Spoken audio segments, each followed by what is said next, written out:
15 సంవత్సరాల తరువాత ఈరోజు మా ఊరిలో శ్రీ శ్రీ శ్రీ శ్యామలాంబ జాతర అత్యంత వైభవంగా ఘనంగా జరుగుతుంది. ఇప్పుడు మనం చూస్తున్నాం కదా, ఇది సిరిమానం అంటారనమాట.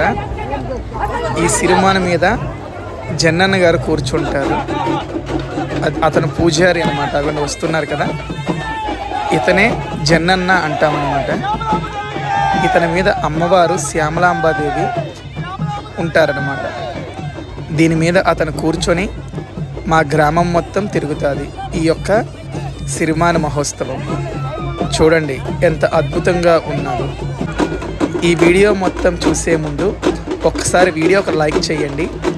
ఇంతవరకు మీరు మన ఛానల్ని సబ్స్క్రైబ్ చేయకపోతే సబ్స్క్రైబ్ చేయండి. ఈ వీడియోలో మొత్తం మనం సిరిమాన మహోత్సవం ఏ విధంగా మొదలవుతుంది అన్నది చూద్దాము.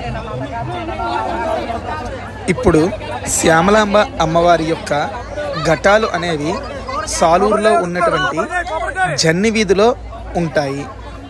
ఈ సిరిమాన మహోత్సవం మాత్రం నాయుడు వీధి నుండి మొదలవుతుంది. ఇదిగోండి, ఇది అల్లువారి ఇల్లు అనమాట.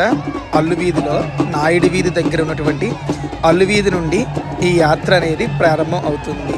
ఈ సిరిమాన మహోత్సవం జన్నన్న గారు ప్రస్తుతానికి సిరిమాన మీద కూర్చొని యాత్ర మొదలుపెట్టారు. అందరూ చూసి దర్శనం చేసుకోండి. మరికొన్ని వీడియోలు ఇంకా నేను పోస్ట్ చేస్తాను.